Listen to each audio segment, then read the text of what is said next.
sorry, the service entrance is around back." These words, spoken with casual dismissal by a woman in a designer gown, would have stung under any circumstances.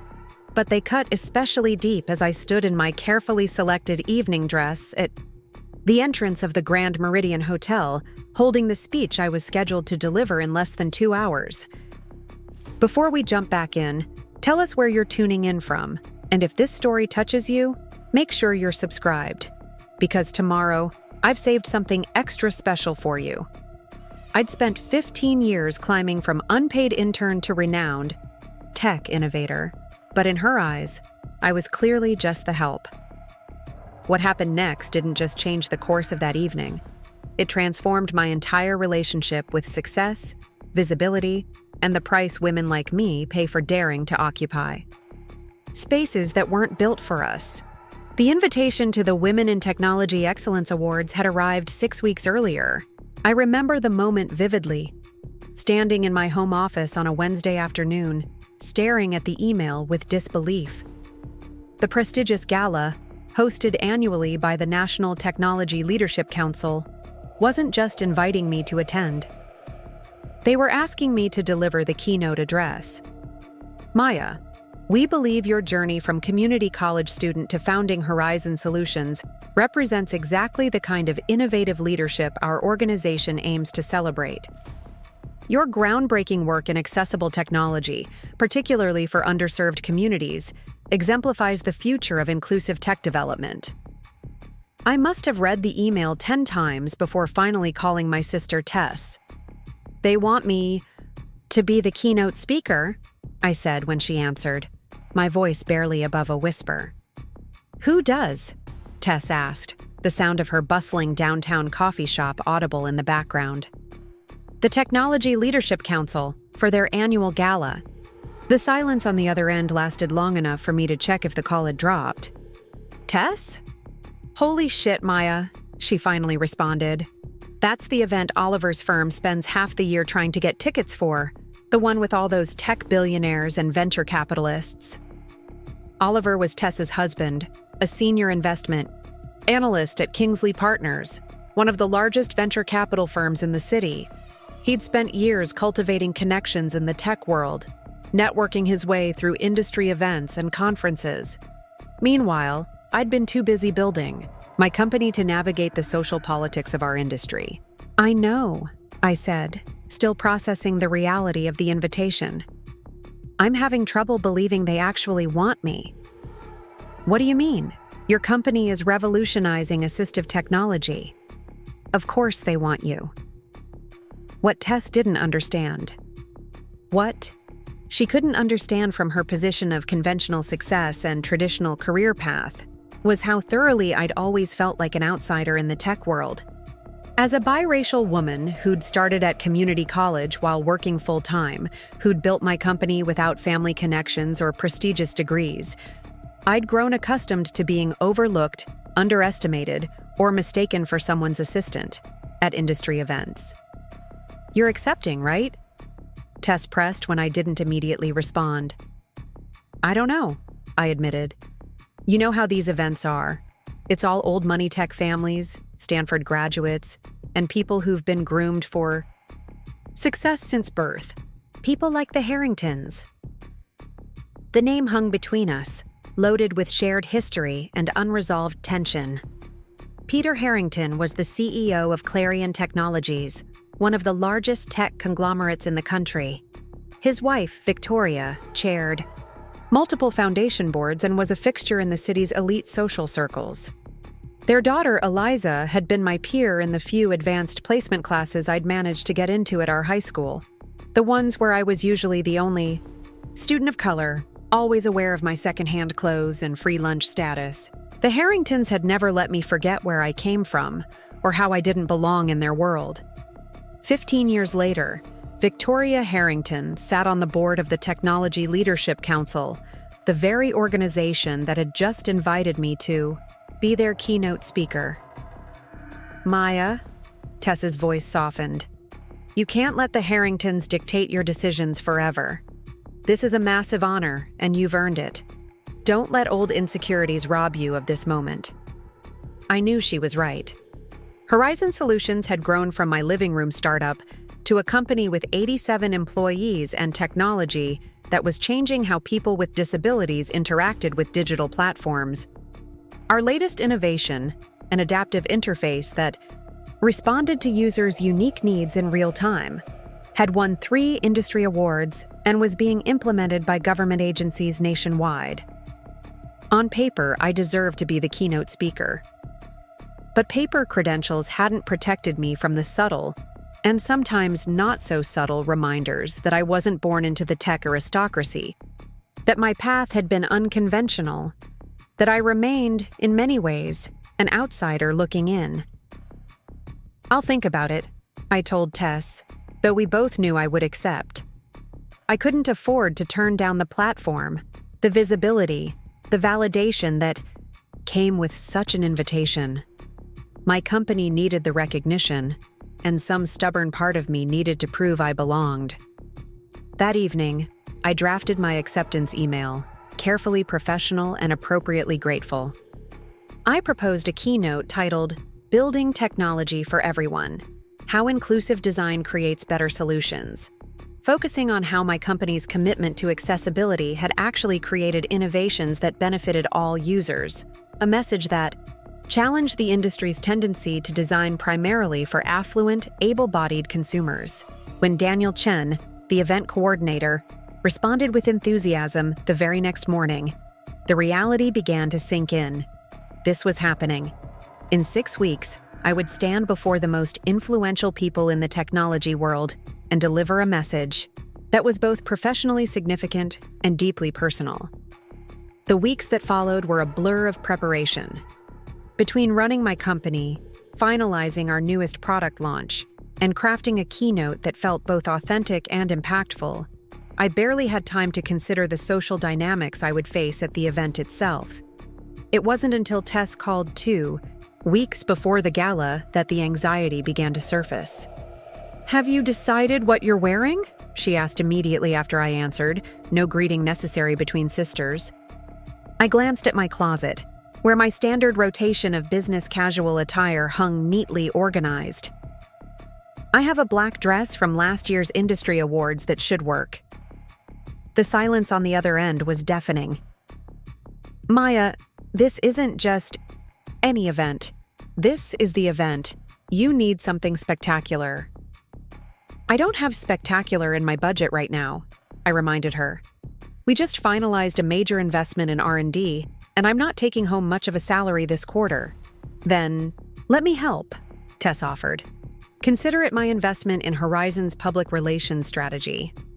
Before I could protest, she continued, "I know someone who can get you an appointment at Elise Winter's boutique. She dresses half the tech executives' wives in the city." "That's exactly the problem," I sighed. "I'm not a tech executive's wife." Preparing and narrating this story took us a lot of time, so if you are enjoying it, subscribe to our channel. It means a lot to us. Now back to the story. "I'm a tech executive. Why can't I just wear something professional and be judged on what I have to say?" "Because that's not how the world works, and you know it," Tess replied, her practicality cutting through my idealism. "Your ideas deserve to be heard, but first impressions matter. These people make snap judgments based on appearances. If looking the part helps your message reach them, isn't it worth it?" I wanted to argue, to stand on principle, but years of business experience had taught me that Tess wasn't entirely wrong. I'd seen how differently investors responded to me when I was polished and dressed to their expectations versus when I presented as my more natural self. "Fine," I conceded. "Set up the appointment. But I'm not going to transform myself completely just to make the tech elite comfortable." Tess's connection came through, and 3 days later, I found myself in the rarefied air of Elise Winter's exclusive boutique, a converted Victorian townhouse in the city's most expensive neighborhood. The shop operated on an appointment-only basis, catering to women who thought nothing of spending thousands on a single evening's attire. Elise herself, a tall, elegantly aging woman with silver hair in a sleek bob, greeted me at the door, her appraisal swift and thorough. Tess explained your situation, she said, leading me through the boutique's hushed interior, where gowns in jewel tones and muted metallics hung like artwork on minimalist displays. You need something that commands respect, but still feels authentic to who you are. I nodded, surprised by her insight. Exactly. I don't want to look like I'm trying to be someone I'm not. Elise's smile was knowing. The women who come here wanting to look like someone they're not are the ones who never quite pull it off. The secret is finding something that reveals your best self, not concealing your true nature. Over the next hour, Elise guided me through options I would never have selected for myself, silhouettes more dramatic than my usual conservative choices, colors richer than my standard neutrals. She listened as I explained the complex balance I was trying to strike. Professional, yet memorable. Confident without arrogance. Feminine without being reduced to my femininity. Finally, she disappeared into the back room and returned with a gown I hadn't seen on display. It was a deep teal that shifted between blue and green depending on the light, with architectural lines that created a powerful silhouette without restricting movement. This is from a designer who focuses on women in leadership, Elise explained. The cut is designed to photograph well from a podium or stage. The color is distinctive without being flashy, and it complements your skin tone perfectly. When I emerged from the fitting room, I barely recognized myself. The woman in the mirror projected exactly the presence I'd been trying to articulate. Competent, innovative, deserving of her place at the podium. It's perfect, I admitted. Elise nodded, satisfied. The right garment doesn't transform you into someone else. It simply removes the distractions that prevent others from seeing who you truly are. The price tag was more than I'd ever spent on a single item of clothing. But as Tess had argued, this was an investment in my company's future as much as in a dress. I tried not to wince as I handed over my credit card, reminding myself that the male tech CEOs who would attend the gala thought nothing of spending thousands on bespoke suits. The evening of the gala arrived with unexpected spring showers, the kind that transform city streets into reflective surfaces where lights blur and stretch. I'd booked a car service, another expense I'd justified as a business necessity, to avoid arriving with rain-dampened hair or muddy shoes. As the car pulled up to the Grand Meridian, I took a final moment to review my note cards, though I'd memorized the speech weeks ago. The driver opened my door, and I stepped out beneath the hotel's grand portico, where a red carpet stretched from the curb to the ornate entrance. Crystal chandeliers were visible through the windows, casting golden light onto the wet pavement. I smoothed my gown and took a deep breath, centering myself before walking toward the entrance where attendants checked invitations. This was the moment I'd been both anticipating and dreading. My arrival at an event where I was simultaneously the honored speaker and an outsider by birth, education, and circumstance. The first hint of trouble came when the attendant at the door frowned at my invitation, looking between me and the embossed card with visible confusion. "This is the keynote speaker invitation," he said, as if I might have stolen it or received it by mistake. "Yes," I confirmed, maintaining the polite smile I'd perfected for uncomfortable professional situations. "I'm Maya Chen, tonight's keynote."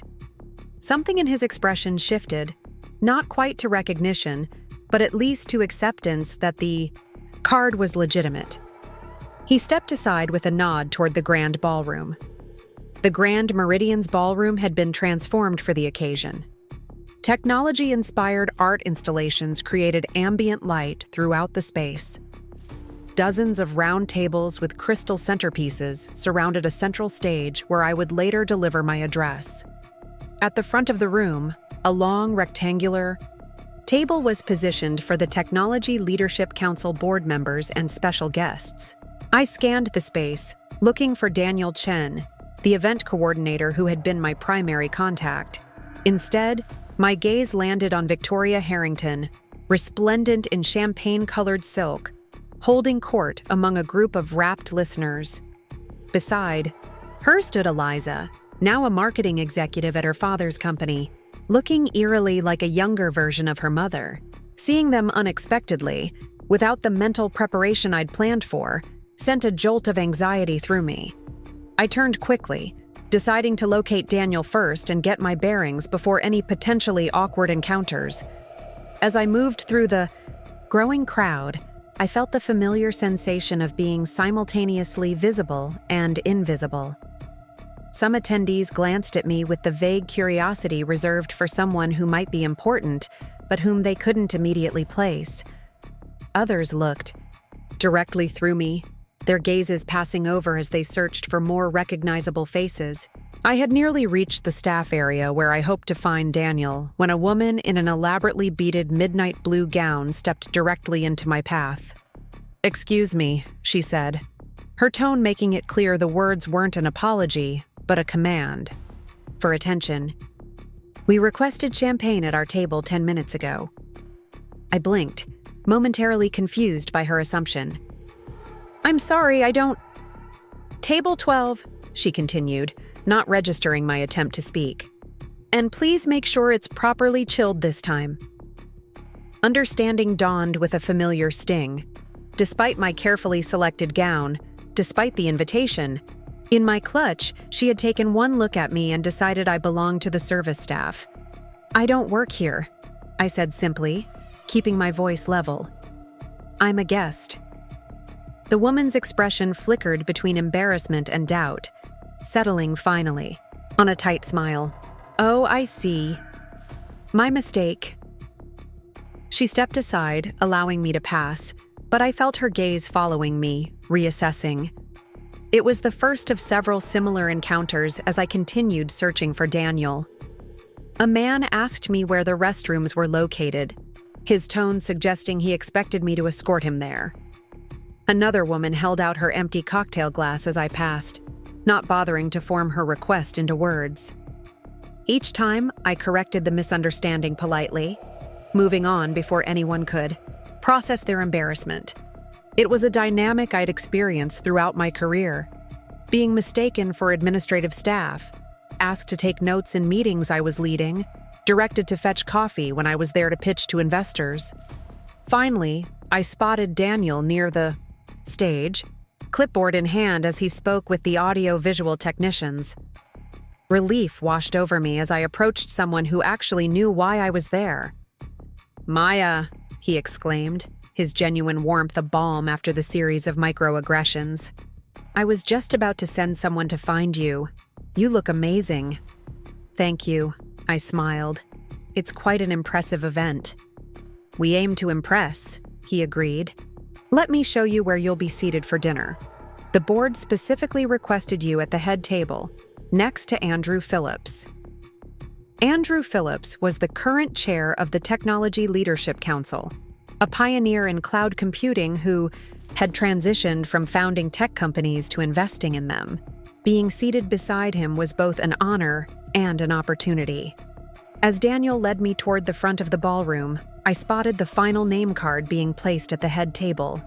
The elegant calligraphy spelled out Maya Chen, keynote speaker, a visual confirmation of my rightful place at this event. We were nearly at the table when Victoria Harrington intercepted us, her champagne glass dangling delicately from manicured fingers.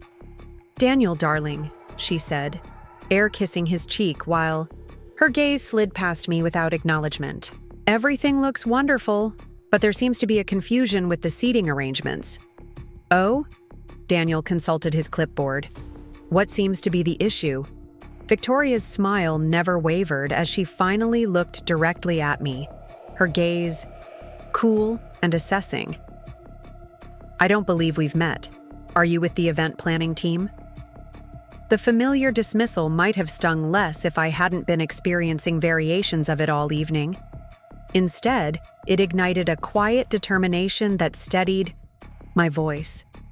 "Actually, we have met, Mrs. Harrington," I replied, extending my hand. "I'm Maya Chen. We were introduced at the Tech Founders Summit last year, and before that, I was in Eliza's AP Physics class at Westlake High School." Recognition flickered in her eyes, followed quickly by something harder to name. surprise. Perhaps? Or recalculation? She took my hand briefly, her grip limp. Of course, she said, though her tone suggested no actual recollection. Maya, how unexpected to see you here. Ms. Chen is our keynote speaker tonight, Daniel explained, a hint of pride in his voice. The board was unanimous in their selection. Victoria's perfect composure faltered for just a moment before she recovered. How wonderful. Clarion has always supported diverse voices in the industry. In fact, we just launched a mentorship program for underprivileged youth interested in technology careers. The implication that I was present as a diversity initiative rather than for my professional accomplishments was clear. It was a tactic I'd encountered before, the suggestion that any recognition I received was due to my demographic categories rather than my work. Before I could respond, Daniel interjected smoothly. Maya's company, Horizon Solutions, has developed adaptive interface technology that's revolutionizing accessibility. The council is honored to have a true innovator addressing our guests tonight. Victoria's smile tightened almost imperceptibly. How lovely. Well, I should return to my table. We'll look forward to your perspective during the keynote. As she glided away, Daniel shook his head slightly. I apologize for that. Not everyone on the board has evolved past certain traditional perspectives. It's nothing I haven't encountered before, I assured him, though the interaction had left a familiar knot of tension between my shoulder blades. Victoria Harrington has been underestimating me since I was 16. Daniel raised an eyebrow, intrigued by this hint of shared history, but was called away by a staff member before he could inquire further. We'll begin seating for dinner in about 15 minutes, he said. Feel free to network until then. The tech world's most influential players are all in this room tonight. Left alone again, I decided to visit the ladies' room to collect myself before dinner. The restrooms at the Grand Meridian were as luxurious as the rest of the hotel. Individual powder rooms with upholstered seating areas, fresh flowers, and attendants offering hand towels and an array of toiletries. I had just finished touching up my lipstick when Eliza Harrington emerged from one of the other powder rooms. Our eyes met in the mirror, and for a moment, neither of us spoke. The last time we'd been this close was at our high school graduation 15 years earlier, where she'd been valedictorian and I'd been the scholarship student who'd worked night shifts to help support my family while maintaining a GPA just 0.2 of a point below hers. Maya Chen, she said finally, approaching the sinks. Mother mentioned you were here. Eliza, I nodded. It's been a long time. It has, she agreed, washing her hands with deliberate care. I heard you started some sort of app company? Horizon Solutions, I corrected. We develop adaptive technology that makes digital platforms accessible to people with a wide range of abilities and needs. How charitable, she commented, the word carrying the same dismissive undertone her mother had perfected. Clarion has several philanthropic initiatives in that space. The reduction of my business, a profitable company with innovative technology and significant market impact, to a charity case was so predictable I almost laughed. It's not charity, it's good business, I replied instead. There are over 60 million Americans with disabilities, representing $1 trillion in disposable income. Accessibility isn't just ethically right, it's commercially smart. Eliza reached for a hand towel, her expression suggesting she was already bored with the conversation. Well, it's nice that you found a niche. Clarion just acquired tech value for $2 billion, so we've been rather busy with the integration. Peter's been working directly with their executive team on the transition. Peter, not my father, but Peter, as if her casual use of her father's first name emphasized their peer-like relationship in the business world. It was another subtle reminder of the difference in our positions.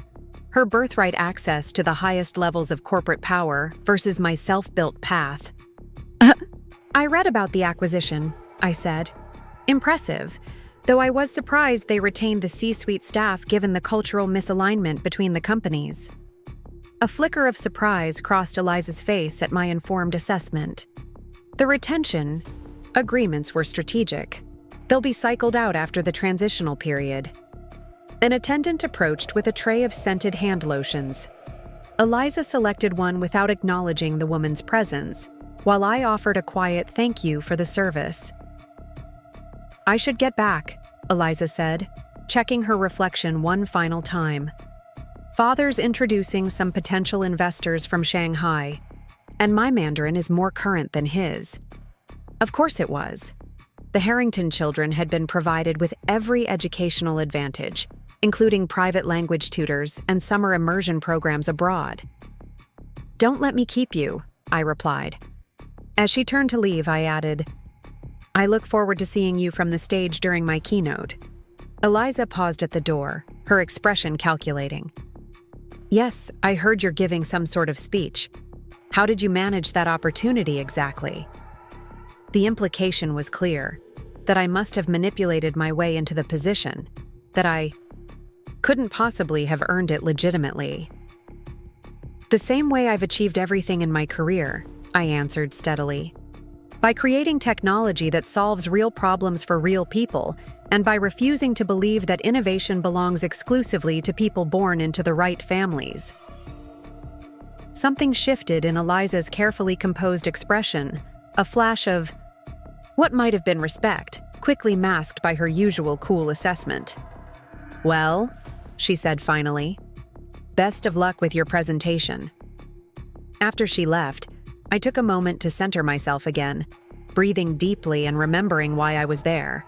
Not to impress the Harringtons or to finally win acceptance from the tech elite who had always seen me as an outsider, but to share a vision of technology that served everyone, that recognized the value of diverse perspectives in creating truly innovative solutions. The bathroom attendant, an older woman with kind eyes and a gray-streaked bun, offered me a fresh hand towel. "Thank you," I said, accepting it gratefully. "You looked like you needed a moment after that exchange," she observed quietly. "I've worked these events for 20 years. I can always tell when someone's trying to make someone else feel small." I smiled, appreciating her perception. "It's complicated old history." She nodded knowingly. "The richest ones are often the poorest, in spirit. But don't you let them dim your light, honey. I overheard you're the speaker tonight?" "The keynote, yes." Her face brightened. "Well now, that's something. You go out there and shine so bright they need sunglasses, you hear me?" Her encouragement, so genuine and unvarnished amidst the evening's polished superficiality, touched me unexpectedly. "I'll do my best." "You do better than your best," she advised. "Those types only respect what they can't ignore." Returning to the ballroom, I found guests being directed to their assigned tables. The atmosphere had shifted, from casual networking to structured formality as attendees located their seats according to the placement cards. I made my way to the head table, where several board members were already seated, including Andrew Phillips. He rose as I approached, extending his hand. "Maya Chen," he greeted me warmly. "I've been looking forward to meeting you. Your work on adaptive interfaces has significant implications for how we think about human-computer interaction." His genuine interest in my technology, without qualification or condescension, was refreshing after the Harringtons' dismissive attitudes. "Thank you," I replied, taking my assigned seat beside him. "I've admired your perspective on ethical tech development since your keynote at Stanford's Innovation Summit." "You were there?" That was 5 years ago, before adaptive technology was on most people's radar. I smiled, remembering how I'd saved for months to afford the conference ticket, convinced the networking opportunities would be worth the investment. "I was just launching Horizon then. Your talk about technology serving human needs rather than the other way around helped shape our development philosophy." Our conversation continued as the remaining seats at the head table filled. I was pleasantly surprised by Andrew's knowledge of my company's work and his thoughtful questions about our development process. For the first time that evening, I felt fully seen as the professional I was, rather than categorized by my appearance or background. This momentary comfort was interrupted when I noticed Victoria Harrington approaching our table, her expression a mask of polite determination. Beside her walked a distinguished-looking man I recognized from industry publications as Harold Fisher, the Technology Leadership Council's most influential board member and a legendary venture capitalist. "Andrew," Victoria called as they neared. "Harold was just telling me about his concerns regarding the seating arrangements." Andrew frowned slightly. "Everything appears to be in order according to the plan we approved last week, Victoria." Harold cleared his throat. "It's a minor issue, really. I was under the impression that Peter Harrington would be seated at the head table, given Clarion's platinum sponsorship of tonight's event." "Peter is at table 1 with the other corporate sponsors," Andrew explained. "As we discussed, the head table is reserved for board members and tonight's honorees." Victoria's gaze slid to me, her meaning clear without words being spoken. In her view, my presence at the head table was the minor issue Harold had mentioned. I simply thought, given Peter's significant contribution to both the council and tonight's gala, that perhaps a small adjustment could be made, she persisted. After all, flexibility is a virtue in our rapidly changing industry. I recognized the maneuver for what it was, an attempt to displace me from my rightful position, to relegate me to a less visible table while elevating her husband to the place of honor. It was so reminiscent of the high school dynamics where the Harrington influence had determined everything from prom court to scholarship nominations that I almost expected to hear the bell for next period. Before Andrew could respond, I placed my napkin on the table and stood smoothly. "If it would make things more comfortable, I'm happy to switch tables," I offered, my voice carrying just enough to draw attention from nearby guests.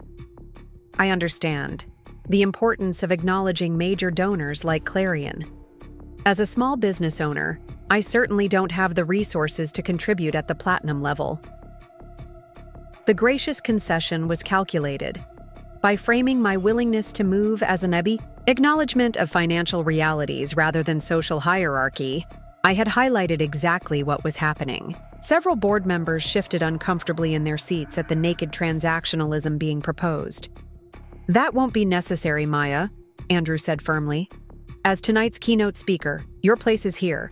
The seating arrangements were finalized and approved by the full board. Harold Fisher, perhaps recognizing how the optics of the situation were rapidly deteriorating, stepped back slightly. Of course. I must have misunderstood the protocol. Please, don't disturb the arrangements on my account." Victoria's perfect composure slipped just slightly, her smile tightening at the corners. "We're simply trying to ensure everyone feels appropriately acknowledged, Andrew." "Everyone will be acknowledged appropriately," he assured her, with a finality that closed the discussion. Including our keynote speaker, whose contribution to tonight's event is intellectual rather than financial. As Victoria and Harold withdrew, I retook my seat, aware of the curious glances from others at the table who had witnessed the exchange. Andrew leaned slightly toward me. "I apologize for that," he said quietly. "Not everyone on the board shares the same vision for the council's future." "No apology necessary," I assured him. "I've navigated more challenging situations in this industry." His expression was knowing. "I'm sure you have, which is precisely why your perspective is valuable to us tonight." Dinner proceeded without further incident, although I could feel Victoria's gaze from her table whenever I engaged in animated conversation with Andrew or the other board members. The 4-course meal was exquisite, each plate a work of culinary art paired with carefully selected wines. Under different circumstances, I might have fully enjoyed the experience, but the undercurrent of tension kept me vigilant, measuring each word and gesture. As dessert was being served, an architectural confection of chocolate and seasonal berries, Daniel approached the head table to confirm the timing for my keynote address. "We'll begin the program in 20 minutes, he informed me. "You'll be introduced by Andrew after the brief awards presentation. The teleprompter is loaded with your approved text, but your note cards will be on the podium as well." I thanked him, pulse quickening at the reminder of what was to come. Despite years of pitching to investors, leading product launches, and speaking at industry conferences, this particular address felt weightier, more consequential. Perhaps because of the evening's dynamics, or perhaps because I understood intuitively that this platform represented a significant inflection point in my career. When the time came, I excused myself to visit the staging area behind the main podium, where the technical team would mic me properly before my introduction. As I made my way across the ballroom, I passed the Harrington table, where Peter was holding court among a group of attentive listeners. Our eyes met briefly, his gaze passing over me without recognition before returning to his audience. The interaction, or lack thereof, crystallized something I had been processing throughout the evening. Despite my company's success, despite being selected as the keynote speaker for the industry's most prestigious event, despite the fact that my technology was changing lives every day, to the old guard of the tech world, I remained fundamentally invisible unless I was serving their immediate interests. This realization, rather than discouraging me, filled me with a sudden clarity of purpose. My keynote wasn't just about adaptive technology or inclusive design principles. It was about challenging the very foundations of an industry that had systematically excluded voices like mine, that had narrowed its vision of innovation to ideas generated by a homogeneous group of privileged insiders. As the technician clipped the microphone to my dress, I made a decision. I would deliver not the safe, carefully crafted speech loaded in the teleprompter, but the message this room actually needed to hear, a challenge to expand their definition of innovation, to recognize the limitations of their insularity, to understand that the future of technology depended on voices they had systematically ignored. The awards presentation concluded to polite applause, and Andrew Phillips approached the podium to introduce me. From the wings, I watched as he adjusted the microphone and surveyed the room with the confidence of someone accustomed to commanding attention. "Distinguished guests, fellow board members and friends," he began. "The Technology Leadership Council was founded on the principle that innovation thrives when we exchange ideas freely and celebrate excellence without reservation. Tonight's keynote speaker embodies that principle in both her work and her journey." He continued with a brief but accurate summary of my professional accomplishments, highlighting Horizon's growth and the impact of our adaptive interface technology. As he spoke, I noticed something unexpected: genuine attention from the audience. The usual dinner chatter had subsided, and faces throughout the ballroom were turned toward the stage, expressions ranging from curiosity to genuine interest. In an industry often criticized for creating solutions in search of problems, Andrew concluded, Maya Chen has instead identified real human needs and developed technology that addresses them with elegance and empathy. Please join me in welcoming to the stage the founder and CEO of Horizon Solutions, Ms. Maya Chen. The applause that followed was substantial, though I noticed the Harrington table participated with minimal enthusiasm. Taking a deep breath, I stepped onto the stage, the spotlight momentarily blinding as I approached the podium. Looking out over the sea of faces, the tech elite in their finery, the investors who controlled billions in capital, the innovators, whose names had become household words, I felt a momentary vertigo. Not from fear of public speaking, but from the surreal contrast between this moment and where my journey had begun. A community college student working night shifts, dreaming of creating technology that would make digital access more equitable. I placed my note cards on the podium, their familiar weight grounding me as the teleprompter illuminated with my prepared text. But instead of beginning with the scripted opening, I paused, looking directly into the audience where Victoria Harrington sat with perfect posture, her expression a practiced mask of polite attention. When I arrived this evening, I began, departing immediately from my prepared remarks. A woman in a beautiful designer gown mistook me for the service staff. She wasn't the only one. Throughout the cocktail hour, I was asked to fetch champagne, direct people to restrooms, and take empty glasses. A ripple of uncomfortable recognition moved through the audience. I continued, my voice steady. This isn't a new experience for me. Throughout my career in technology, I've been mistaken for the administrative assistant, the caterer, the diversity hire. I've been asked to take notes in meetings I was leading and to fetch coffee for men with half my technical expertise. I could see some audience members shifting in their seats, while others leaned forward with heightened attention. I'm not sharing this to embarrass anyone or to claim some kind of victim status. I'm sharing it because it illuminates the central argument of my address tonight, that our blind spots limit our innovation. The room had grown completely still, hundreds of gazes fixed on me as I delivered a message far more personal and challenging than what had been loaded into the teleprompter. The technology industry prides itself on disruption, on challenging assumptions, on seeing possibilities others miss. Yet, we have systematically excluded voices that might disrupt our own assumptions about who belongs in this room, about whose problems. The silence in the Grand Meridian ballroom was complete as I continued my speech, abandoning the carefully crafted text on the teleprompter for the truth that needed to be spoken. When we design technology only for people who look like us, think like us, and share our abilities, we create solutions that serve a fraction of humanity, I said, my voice growing stronger with each word. At Horizon Solutions, we discovered something unexpected when we began designing interfaces for people with disabilities. We found that the innovations required for users with specific needs often created better experiences for everyone. I stepped away from the podium, moving to the center of the stage where the lighting cast me in sharp relief against the backdrop of the Technology Leadership Council's logo, a stylized circuit board forming a globe. Consider our adaptive navigation system, originally designed for users with motor control challenges. By creating multiple pathways to complete the same task, we discovered that all users completed their goals more efficiently. What began as an accessibility feature became a cornerstone of intuitive design.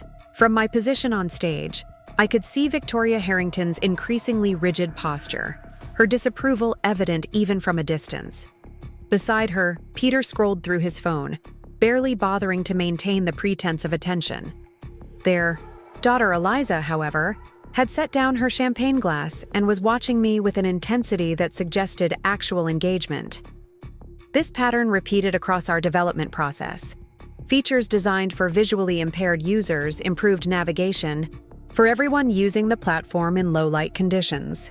Audio cues created for users with cognitive processing differences reduced error rates across all user categories. I paused, allowing the implications to settle before delivering my central thesis. The most valuable insight wasn't technical, it was philosophical.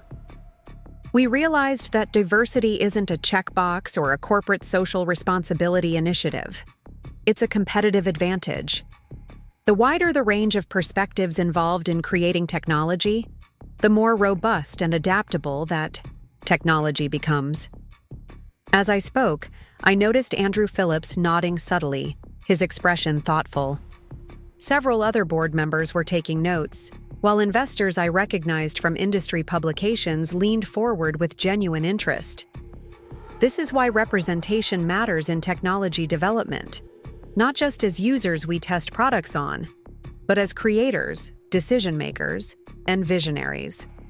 The industry's blind spots, its assumption about who belongs at tables like this one, directly impact what problems we solve and how we solve them. I gestured toward the elegant gathering before me, my gaze deliberately sweeping past the Harrington table to include the entire audience. Look around this room. How many perspectives are missing? How many potential innovations remain undiscovered? Because we've limited who gets to participate in creating our technological future?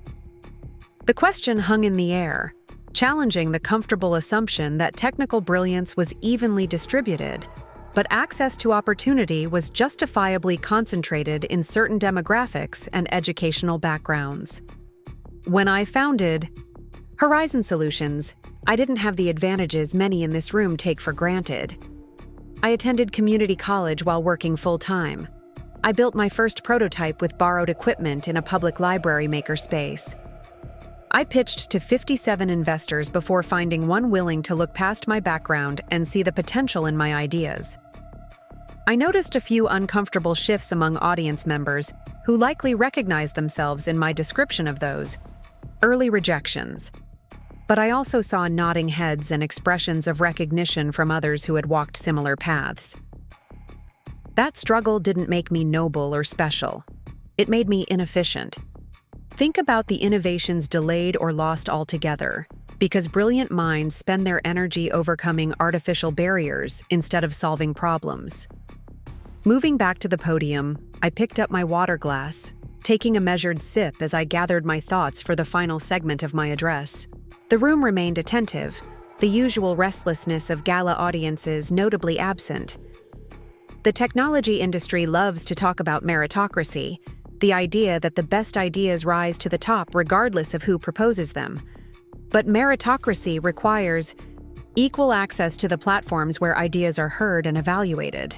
Without that access, we're not selecting the best ideas. We're selecting from the most privileged subset of ideas. I set down my glass, leaning slightly forward as if sharing a confidence with each person in the room.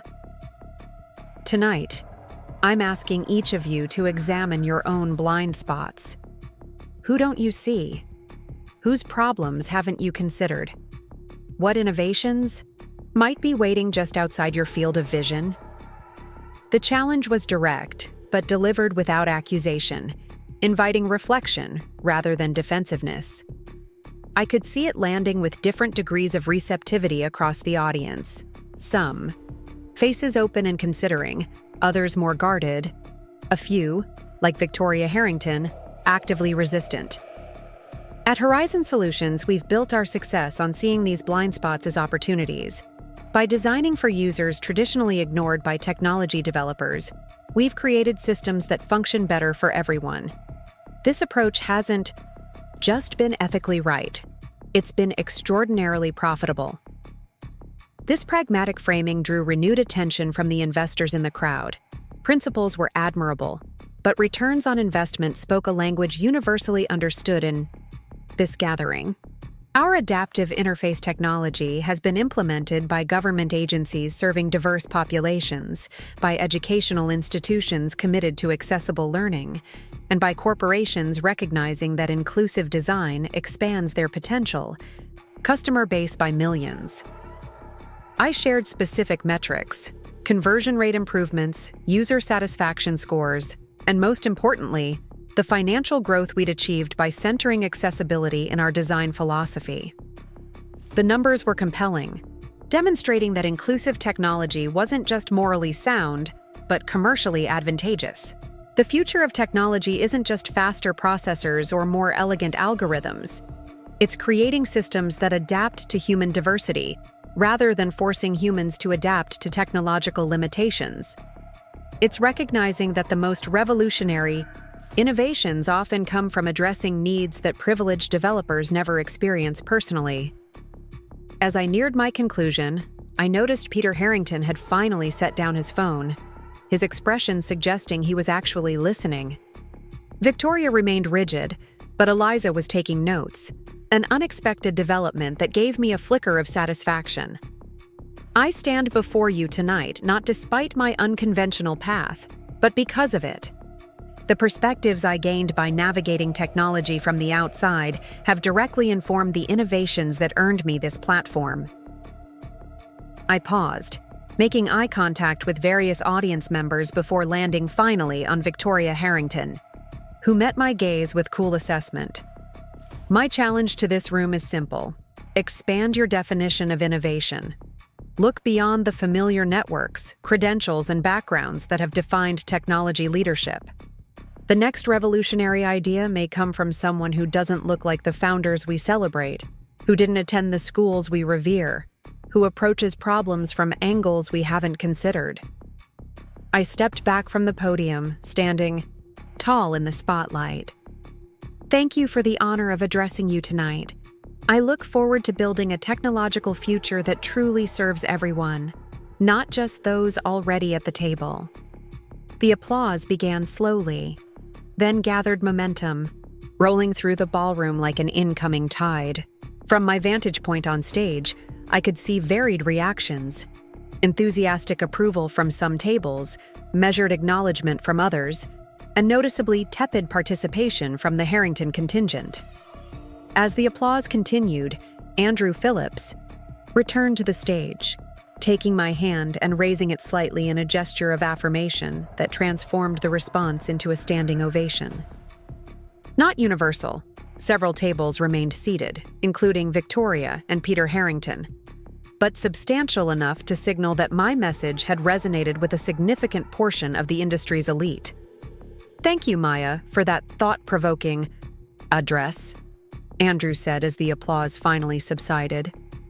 Your perspective challenges us to reconsider not just what we create, but who creates it, a conversation this industry desperately needs. As I left the stage, a strange lightness filled me. The sensation of having finally spoken truths I'd carried silently for years. Whatever the professional consequences might be, I had used this platform exactly as I'd intended, to challenge the assumptions that had shaped the technology industry's exclusionary culture. The remainder of the formal program passed in a blur. Service awards presented, charitable initiatives highlighted, the obligatory acknowledgments of major donors. Throughout, I remained at the head table, accepting congratulations from board members who seemed genuinely moved by my address. That wasn't the speech in the teleprompter, Daniel Chen whispered when he stopped by to check on technical arrangements for the program's conclusion. His expression conveyed both concern and admiration. No, I admitted. It wasn't. Bold choice, he replied with a slight smile. The board chair seems impressed, though the Harrington corner looks like they're attending a funeral.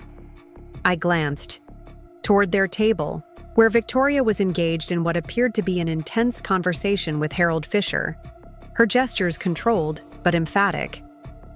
Peter had disappeared entirely, while Eliza sat alone, scrolling through her phone with unusual focus. Some messages aren't meant to please everyone, I said simply. Daniel nodded. For what it's worth, the tech media in attendance are buzzing. I've already had 3 reporters ask for exclusive follow-ups with you. The information surprised me. I'd expected my address might generate discussion within the room, but hadn't considered its potential impact beyond the gala. Before I could respond, Andrew leaned toward us. Maya, when you have a moment there, are some people I'd like you to meet. The formal program concluded shortly after, transitioning to the networking portion of the evening where the real business of such gatherings typically occurred. As the orchestra began playing and guests circulated with renewed freedom, Andrew guided me toward a small group gathered near one of the art installations. Maya Chen, he said by way of introduction, I'd like you to meet Sanjay Mehta of Valeris Ventures, Grace Kim from the National Science Foundation's Innovation Directorate, and Marcus Blumenthal, who leads the Technology Equity Initiative. The group welcomed me with genuine interest, immediately referencing specific points from my keynote. Sanjay, whose venture capital firm was known for backing unconventional founders, expressed particular appreciation for my critique of the industry's narrow funding patterns. You articulated something we've observed in our investment data, he said. When we expanded our founder criteria beyond the standard pattern matching approach, our portfolio performance actually improved. Different perspectives really do lead to different, often better, solutions. Grace Kim, whose work at the NSF influenced billions in research funding, was interested in Horizon's development methodology. Your approach to integrating user feedback from diverse populations could inform how we structure our grant requirements, she suggested. Would you be open to consulting on a pilot program? The conversation continued in this vein, substantive and focused on potential collaboration rather than the superficial networking that often characterized such events. Andrew occasionally guided the discussion, but mostly allowed natural connections to develop, adding context where helpful. As we talked, I became aware of glances from nearby attendees, some curious, others evaluative, a few openly admiring. My keynote had evidently shifted something in the room's perception. Where earlier I had been mistaken for service staff, I was now being recognized as someone whose ideas warranted attention. This realization was confirmed when a young woman approached our circle, waiting respectfully for a pause in conversation before speaking. "Ms. Chen, I'm sorry to interrupt, but I wanted to thank you for your address tonight." She appeared to be in her early 20s, possibly an assistant or junior team member accompanying a more senior executive. "I'm completing my computer science degree at State University, and your perspective on inclusive design validated everything I've been trying to articulate in my program." Her earnestness touched me. "What's your name?" "Zoe Garcia," she replied. "I'm here with the university's industry partnership team." "It's a pleasure to meet you, Zoe. Are you focusing on any particular area of development?" Her face lit up at the genuine question. "Assistive technology for educational applications. My younger brother has dyslexia, and watching him struggle with standard interfaces made me want to create better solutions." This was exactly the kind of personal connection to problem solving I had highlighted in my keynote. Innovation driven by lived experience rather than abstract market analysis. "That's precisely the perspective we need more of," I said warmly. "The best solutions often come from people intimately familiar with the problems they're addressing." Sanjay Mehta, who had been listening to our exchange, handed Zoe his business card. "We have a summer fellowship program for developers working on assistive technology. You should apply, especially if you have a prototype to demonstrate." Zoe's expression of stunned gratitude as she accepted the card reminded me viscerally of my own early struggles to gain access to such opportunities. In a small but meaningful way, my keynote was already creating ripples of change. As our conversation continued, I noticed Victoria Harrington observing from across the room, her expression unreadable. After a moment's deliberation, she began making her way toward our group, her progress slowed by guests stopping her for brief exchanges. Andrew noticed her approach as well. "Heads up," he murmured. "Victoria appears to be on an intercept course." "Should I prepare for battle stations?" I asked quietly, only half joking. He smiled slightly. "The Harringtons rarely make direct attacks. They prefer the slow, subtle assassination of opportunity and access." Before Victoria could reach us, however, we were joined by an elegantly dressed older gentleman I recognized immediately as Jefferson Pierce, the founder of one of the country's first Black-owned technology companies and a legendary figure in the industry.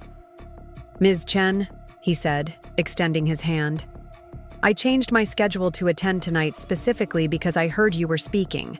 Your analysis of inclusive design as a driver of innovation resonated deeply with my own experience founding Pierce Technologies in the 1980s. The unexpected endorsement from such a respected industry pioneer momentarily rendered me speechless. Jefferson Pierce had faced barriers I could scarcely imagine, building his company during an era when the technology industry was even less diverse than it was today. "Mr. Pierce, it's an honor to meet you," I managed. "Your work on democratizing access to early computing systems was foundational to my own thinking about technology development." He nodded appreciatively. "When you discuss the competitive advantage of diverse perspectives, you were speaking a truth I've witnessed throughout my career. The technologies that ultimately thrive are those that adapt to human diversity rather than expecting humans to adapt to technological limitations." His deliberate echo of a key line from my keynote made it clear he had been listening intently. Victoria Harrington, who had nearly reached our group, paused when she saw who had joined us. Even she, with all her social capital and family connections, seemed reluctant to interrupt Jefferson Pierce. "I've been following Horizon's development," he continued. "Your adaptive interface technology has applications well beyond its current implementations. I'd like to discuss potential collaboration through the Pierce Foundation's Innovation Initiative. This unexpected opportunity to partner with a foundation known for identifying and supporting groundbreaking technological approaches was exactly the kind of connection I had hoped might emerge from tonight's event, though I'd never imagined it would come from someone of Pierce's stature." "I would be honored to explore that possibility," I replied, aware that others in our circle were watching this exchange with heightened interest. Even Sanjay Mehta, himself an influential figure in tech investment, seemed impressed by Pierce's direct engagement. Victoria, having apparently reassessed the situation, changed direction and moved toward another group, her intended interaction with us abandoned for the moment. The subtle power dynamics of the room had shifted, and she was too socially astute not to recognize it. As Jefferson Pierce and I exchanged contact information, I caught sight of Eliza Harrington watching our interaction with an expression I couldn't quite interpret. Not her mother's cold assessment or her father's dismissive disinterest, but something more complex, possibly even conflicted. The evening continued in this surprising pattern. People who had overlooked me during the cocktail hour now sought introductions. Investors who might never have considered Horizon Solutions worthy of their attention engaged me in detailed discussions of our technology and growth strategy. What had begun as an evening of subtle humiliations had transformed into a sequence of meaningful professional connections.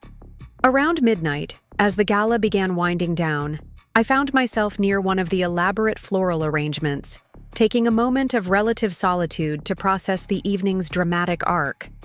The emotional and intellectual exertion of delivering my unplanned keynote, followed by hours of intense networking, had left me simultaneously exhilarated and exhausted. You certainly know how to make an entrance onto the national stage. I turned to find Eliza Harrington standing beside me, 2 flutes of champagne in hand. She offered one to me with a gesture that seemed almost conciliatory. "I'm not sure. That was an entrance so much as a declaration," I replied, accepting the glass with cautious curiosity. "Whatever you want to call it, the tech blogs are already publishing excerpts. TechWire's editor just posted that your keynote represents a long overdue challenge to the industry's self-congratulatory insularity." She showed me her phone screen, where the article was already accumulating comments and shares. The realization that my address was reverberating beyond the ballroom was both gratifying and slightly alarming. I had spoken my truth without fully considering how it might be amplified in the age of social media and 24-hour tech news cycles. "Your mother doesn't seem pleased with my perspective," I observed, nodding subtly toward Victoria, who was engaged in what appeared to be damage control with several board members. Eliza took a sip of champagne before responding. "My mother has spent her entire adult life cultivating very specific narratives about technology, merit, and who deserves a place at tables like this. You didn't just challenge that narrative tonight. You offered a compelling alternative that's significantly harder to dismiss." Her assessment was surprisingly candid, lacking the defensive loyalty I would have expected. I studied her expression, trying to understand this unexpected shift. "Does that bother you?" I asked directly. She considered the question with unexpected seriousness. "When we were in high school, I believed everything my parents told me about how the world works. That success was purely meritocratic. That our position was earned rather than inherited. That the best ideas naturally rise to the top." She paused, looking out over the gradually emptying ballroom where staff had begun discreetly clearing tables.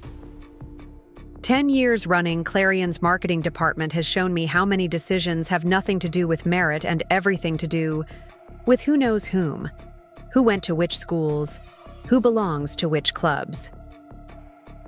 This admission that Eliza Harrington had developed a more nuanced understanding of privilege than she'd possessed in our youth was unexpected. I remained silent, allowing her to continue if she chose. "The thing about inherited advantage," she said after a moment, "is that you don't recognize it until something forces you to see the barriers others face that were invisible to you. Your keynote made those barriers impossible to ignore, at least for tonight." Before I could respond to this surprising moment of potential connection, Peter Harrington appeared beside his daughter, his expression making it clear he'd noticed our conversation and disapproved. "Eliza, your mother is ready to leave," he said, pointedly ignoring my presence. "The car is waiting." The brief window of authentic exchange closed as Eliza's expression shifted back to polished professionalism. "Of course, Father. I was just congratulating Maya on her keynote." Peter's gaze flicked briefly to me, his assessment dismissive. "Yes, quite a progressive perspective, though perhaps more appropriate for a university lecture than an industry gala." His condescension was so expected it almost made me smile. This was the Peter Harrington I remembered, a man so secure in his position that he couldn't recognize how his dismissal of different viewpoints limited his own understanding. "The board seemed to find it relevant," I replied evenly, "as did Jefferson Pierce and several major investors." A barely perceptible tightening around his eyes suggested the mention of these prominent figures had registered. Peter Harrington might dismiss my ideas, but he couldn't so easily dismiss the industry legends who had responded positively to them. "Well, best of luck with your startup," he said. The deliberate diminishment of Horizon Solutions, a company with nearly 90 employees and technology deployed across multiple sectors, revealing more about his stubborn adherence to outdated hierarchies than about my business. "It's not a startup, Father," Eliza corrected unexpectedly. "Horizon Solutions has been operational for over 5 years and has contracts with 3 federal agencies. Their adaptive interface technology is considered the industry standard for accessibility compliance." The precision of her knowledge about my company surprised me as much as her willingness to correct her father publicly. Peter looked momentarily taken aback as well. "Yes, well," he recovered. "We should join your mother. Say your goodbyes." As he walked away, Eliza turned to me with an expression that suggested she was processing her own small act of rebellion. "For what it's worth," she said quietly, "I thought your keynote was brilliant. Uncomfortable for many in this room, but necessary."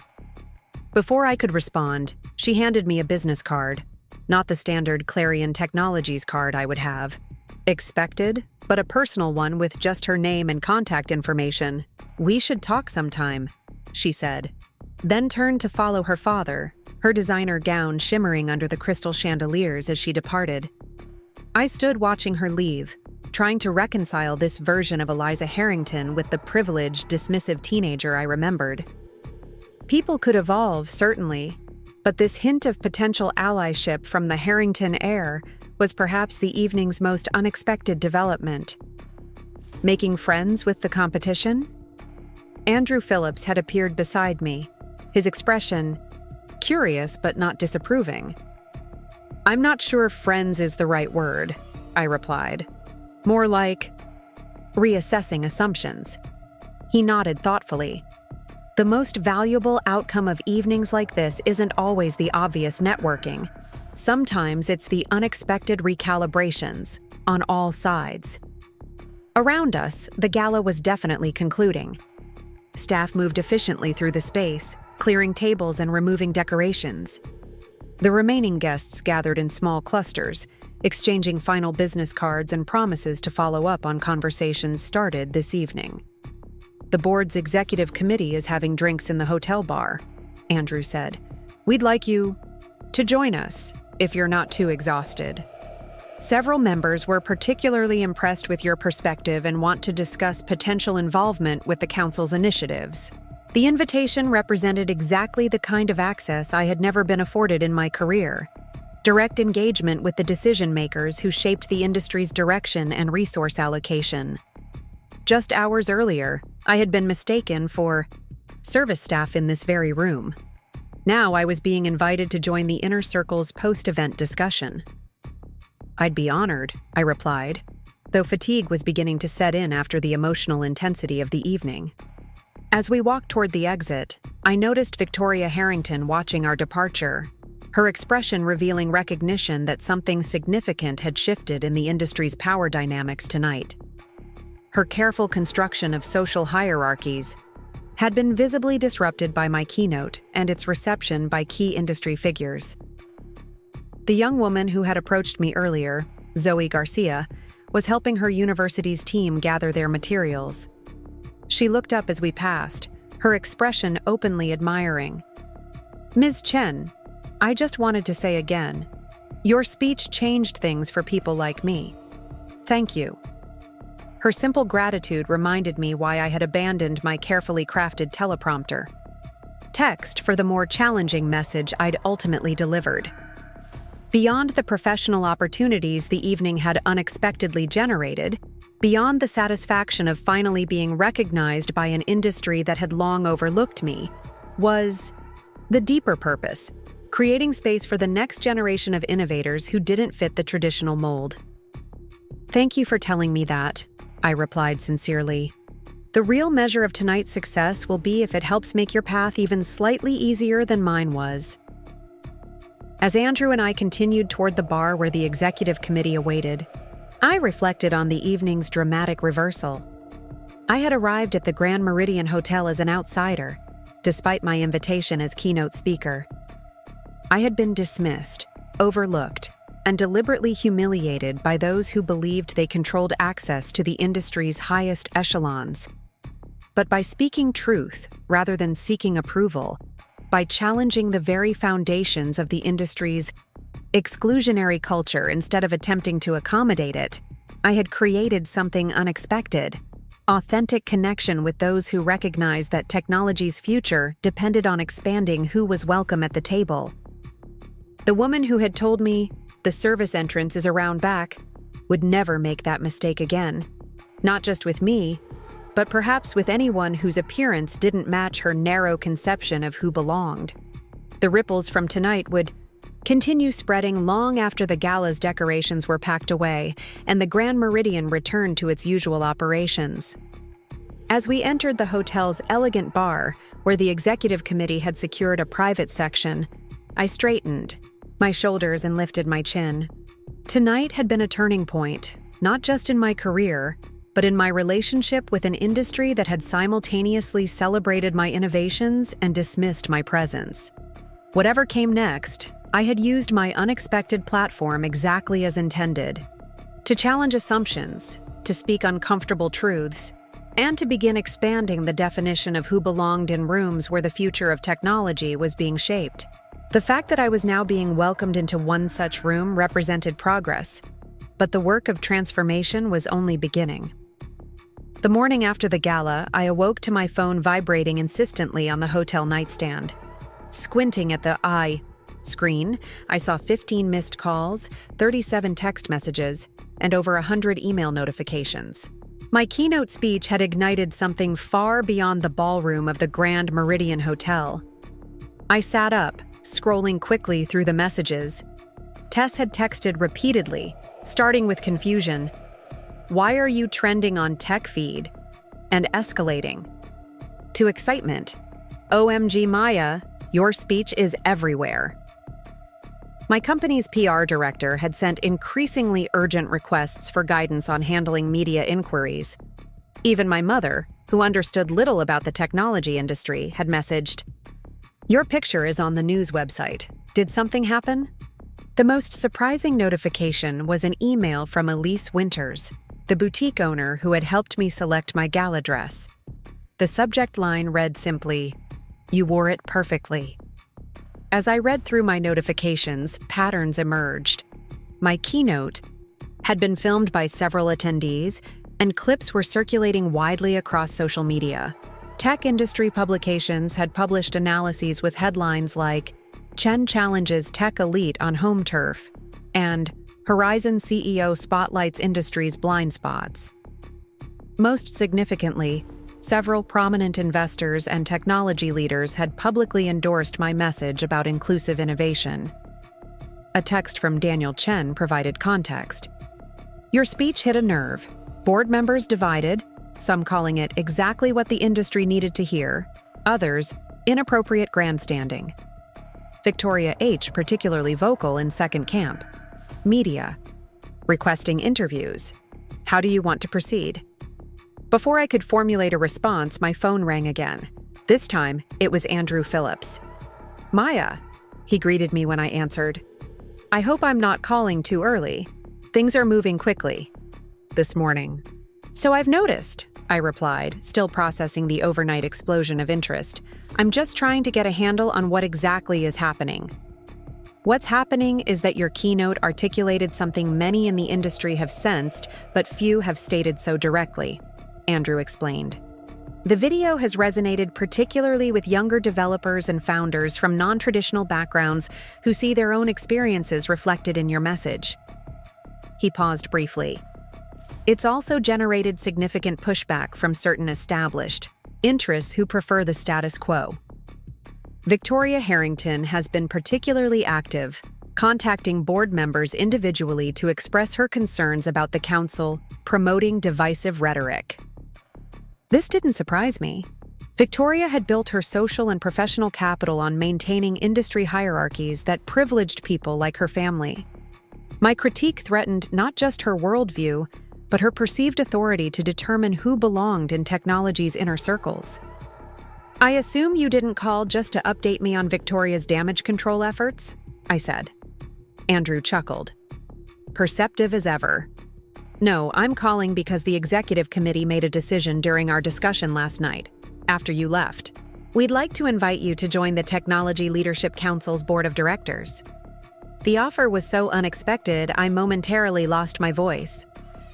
The council's board had historically been composed of industry veterans from established companies, primarily men who had followed conventional paths to success. My inclusion would represent a significant departure from tradition. That's not what I anticipated, I managed finally.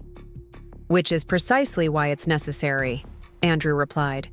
Your keynote made it abundantly clear that the council needs perspectives beyond the usual suspects if we're going to remain relevant to the industry's future. We're offering you a seat not despite your critique, but because of it.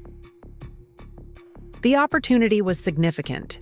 The Technology Leadership Council influenced everything from regulatory discussions to investment priorities to educational initiatives across the industry. A board position would give me a platform to advocate for the inclusive approach to innovation I'd championed in my keynote. I'm honored by the invitation, I said carefully.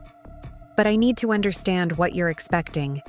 If this is an attempt to contain criticism by bringing it inside the institution, that won't work. It's not about containment, Andrew assured me. It's about evolution. Several of us have recognized for some time that the council needs to adapt to the changing demographics and power structures in technology. Your keynote simply accelerated a conversation that was already underway. I considered his explanation, weighing potential benefits against risks. I assume Victoria Harrington opposes my appointment. Vehemently, Andrew confirmed, along with Peter and 3 other traditionalists on the board. But they were outvoted. The majority recognizes that the council's credibility with the next generation of technology leaders depends on demonstrating that we're not just another exclusive club preserving old power structures. The politics were complex, but the opportunity was compelling. I'll need time to consider it, I told him. This isn't a decision I can make without careful thought. Of course, Andrew agreed. The formal invitation will come through official channels later today. In the meantime, you should know that requests for interviews about your keynote are flooding in. The council's PR team can help manage those if you'd like. After we disconnected, I sat on the edge of the hotel bed, attempting to process this dramatic shift in circumstance.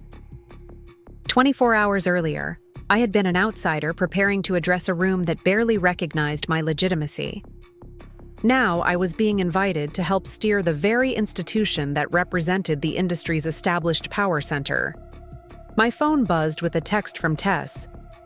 "When you're done breaking the internet, call me. This is huge, sis." I smiled, grateful, for my sister's unwavering enthusiasm. Before calling her, though, I needed to check on my company. The sudden media attention would undoubtedly impact Horizon Solutions in ways I needed to manage carefully. I dialed my chief operating officer, Layla Samadi, who answered immediately. "Finally," she exclaimed. "I've been fielding calls since 6 a.m.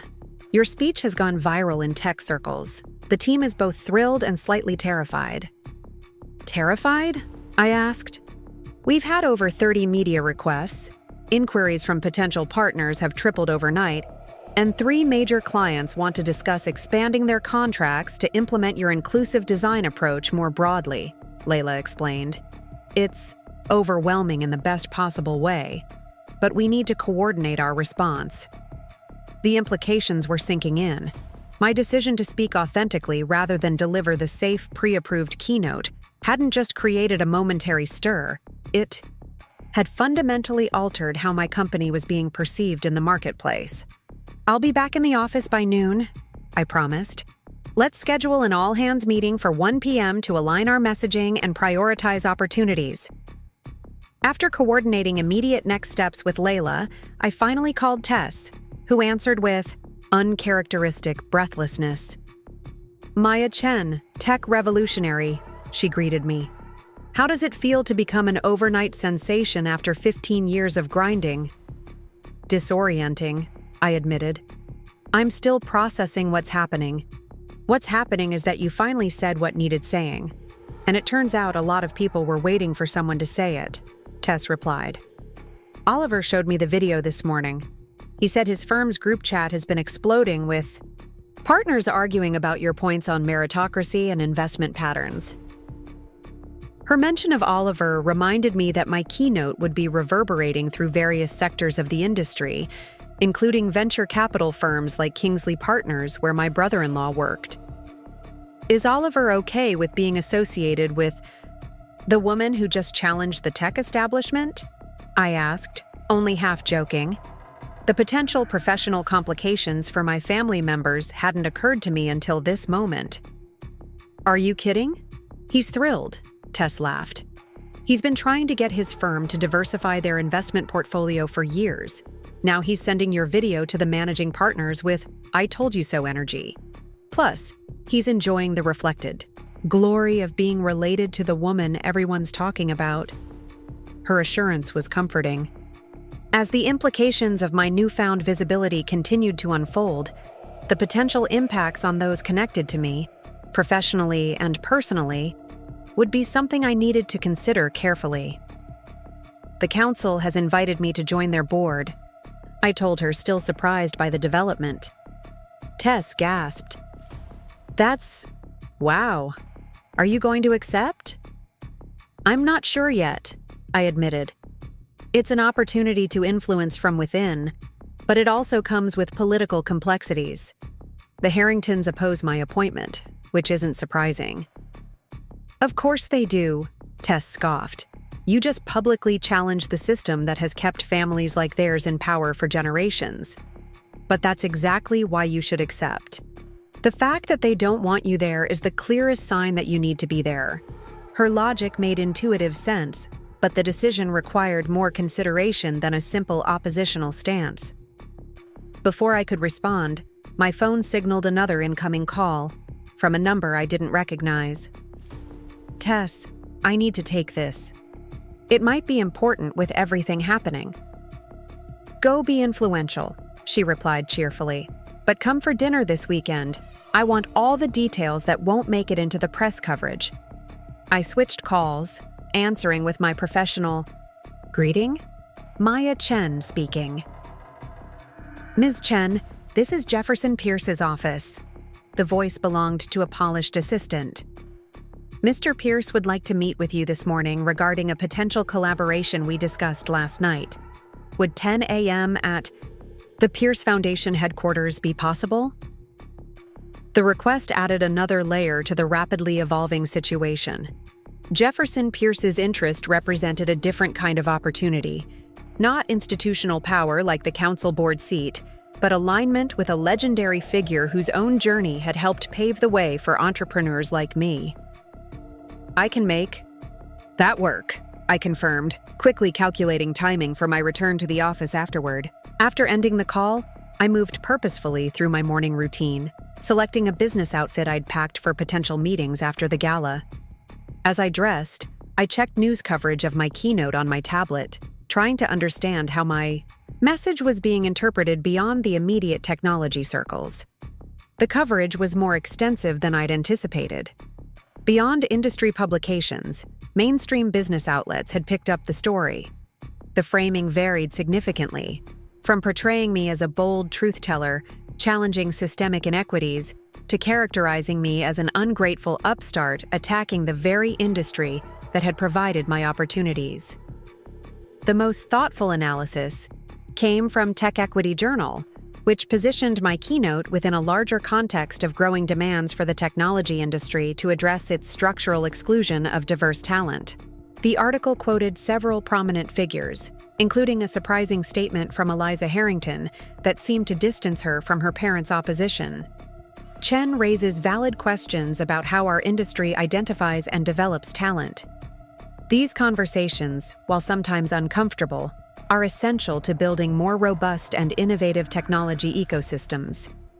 This public divergence from her family's position represented a significant development, one that would likely have repercussions within both Clarion Technologies and the larger industry network the Harringtons influenced. By 9:30 a.m., I was in a rideshare heading toward the Pierce Foundation's downtown headquarters, a sleek glass building whose architectural innovation reflected its founder's forward-thinking approach.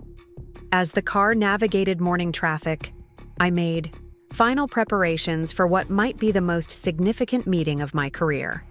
The Pierce Foundation lobby featured a museum-quality installation chronicling the evolution of computing technology, with particular emphasis on Jefferson Pierce's contributions to democratizing access. I was examining a display about the Foundation's educational initiatives when a staff member approached. "Ms. Chen, Mr. Pierce is ready to see you now." I was escorted to an elevator that required keycard access, then to the building's top floor, where Pierce's office occupied a corner suite with panoramic views of the city. The space was unexpectedly warm and inviting, filled with art from around the world, comfortable seating areas, and glass-enclosed displays of historic technology artifacts. Jefferson Pierce rose from behind his desk as I entered, extending his hand in greeting. In his mid-70s, he retained the commanding presence that had helped him navigate a technology industry that had initially been hostile to his participation. "Maya Chen," he said, his deep voice conveying genuine pleasure. "Thank you for making time this morning. I imagine your schedule has become rather demanding since last night." "It's been unexpected," I acknowledged, "but meeting with you was an easy priority to set." Pierce gestured toward a seating area near the windows. "Let's talk there. More conducive to real conversation than across a desk." As we settled into comfortable chairs, an assistant appeared briefly to deliver coffee, service before withdrawing discreetly. Pierce prepared his cup thoughtfully before speaking again. "Your keynote has created quite a stir," he observed, "though I suspect that wasn't your primary intention." "It wasn't," I confirmed. I had a carefully prepared speech about inclusive design principles and their broader applications. But when I took the stage, I realized a different message was needed. Pierce nodded, understanding immediately. The message the room needed, rather than the one they expected.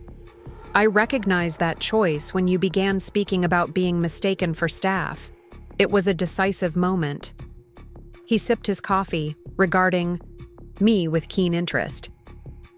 The technology industry pretends to value disruption and innovation while being extraordinarily resistant to disrupting its own power structures. Your address named that contradiction explicitly. His precise articulation of what I had attempted to communicate was affirming. That contradiction has shaped my entire career, I said. Being told that technology is a meritocracy while watching opportunities consistently flow to those with the right backgrounds, connections, and appearances. A familiar pattern, Pierce agreed. When I founded my company in 1982, venture capitalists wouldn't take meetings with me. Banks denied basic business loans despite my technical qualifications. I built my first servers with components purchased on credit cards because institutional capital was inaccessible. He set down his coffee cup, leaning forward slightly. Which is why your adaptive approach to technology design resonates so deeply with my own experience. You've recognized that creating systems that accommodate human diversity isn't just ethically sound, it's pragmatically superior. His understanding of the philosophical underpinnings of my work was remarkable, especially given how recently he'd been introduced to Horizon's technology. I've been following your company's development for some time, he explained, noting my surprise. Your approach to adaptive interfaces caught my attention 2 years ago when you published that research paper on cognitive accessibility patterns. The paper he referenced had been published in a relatively specialized journal. That Jefferson Pierce had not only seen it, but remembered it suggested he had been aware of my work long before our introduction at the Gala. The reason I asked, "You here?" he continued, is that the Pierce Foundation has been developing an initiative focused on exactly the intersection you've pioneered, where inclusive design creates broader innovation advantages. We call it the Adaptive Innovation Framework. He reached for a tablet on the coffee table between us, bringing up a presentation that outlined the initiative. The scope was ambitious. A comprehensive approach to reframing how technology development prioritized problems to solve and perspectives to include in the solution process.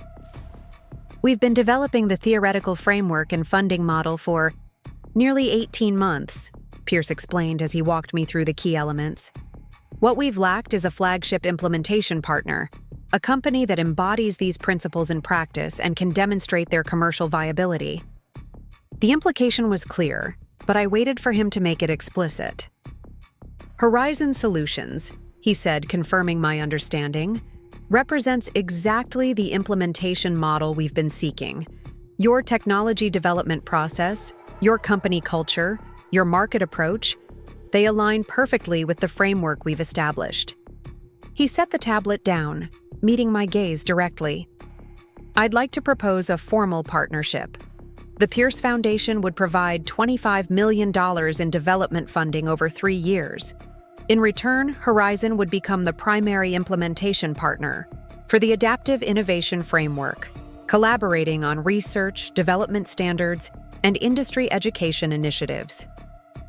The figure he had named was staggering, nearly 5 times Horizon's current annual R&D budget. Such funding would allow us to accelerate product development, expand our research team, and scale our impact dramatically.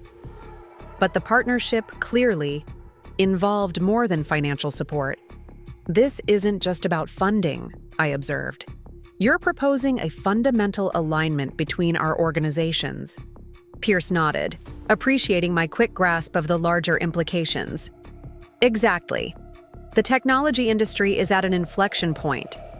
The principles you articulated in your keynote and that your company embodies in practice represent one possible future direction. But that future isn't inevitable. It requires strategic amplification and institutional support to overcome entrenched resistance. His analysis aligned with my own understanding of the industry dynamics, particularly after witnessing the polarized reactions to my keynote.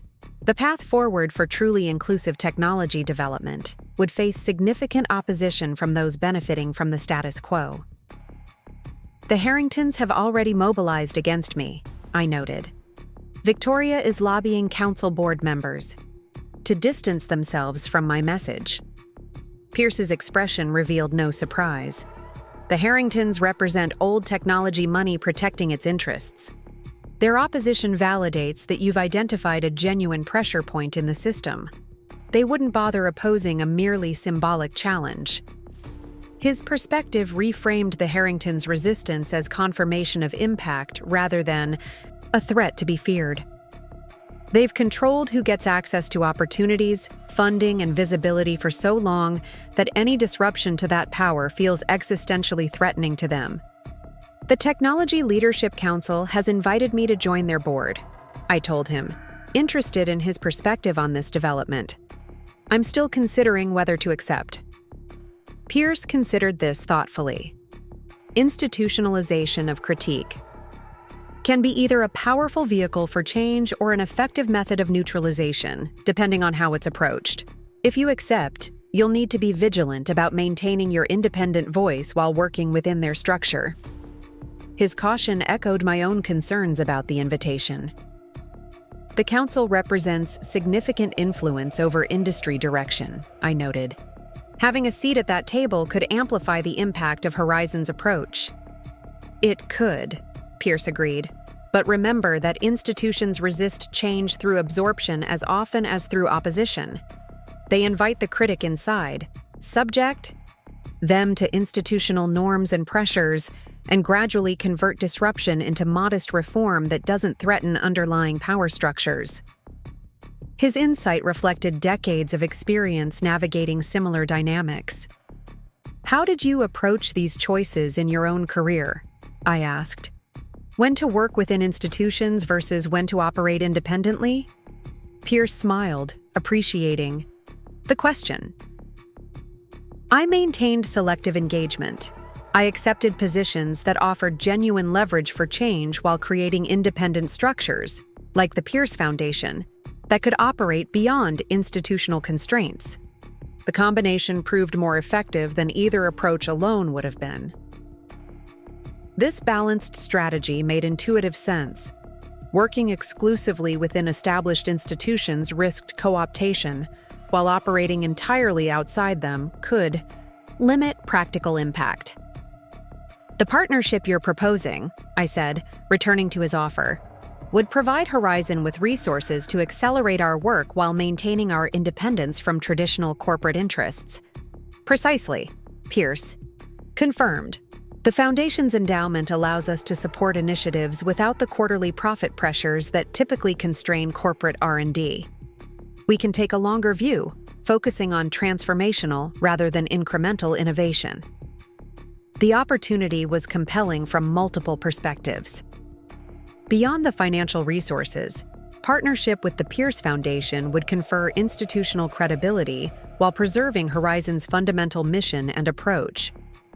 I'll need to discuss this with my leadership team, I told him. While I'm the founder, major strategic decisions involve key stakeholders who've helped build the company. Pierce nodded approvingly. I would have been concerned if you'd made such a decision unilaterally. Collective leadership is central to the adaptive framework we're promoting. Take whatever time you need for proper consultation. He reached into his jacket pocket, retrieving a small USB drive which he placed on the table between us. This contains the complete partnership proposal, including funding structures, governance models, and development roadmaps.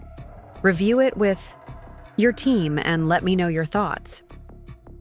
As our meeting concluded, Pierce walked me to the elevator personally, rather than having an assistant escort me out. Just before the doors opened, he placed a hand lightly on my shoulder. Your keynote did more than challenge the industry's power structure, he said quietly. It created space for others who've been silenced or overlooked to recognize they're not alone in their experiences. That ripple effect may ultimately prove more significant than any formal partnership or board position. His words stayed with me as I descended to the lobby, the USB drive secure in my bag. The potential partnership represented extraordinary resources and alignment with a legendary figure whose own journey had helped create possibility for entrepreneurs like me. But Pierce's final observation highlighted something easily overlooked in discussions of funding and influence: the power of visible representation to inspire others navigating similar challenges.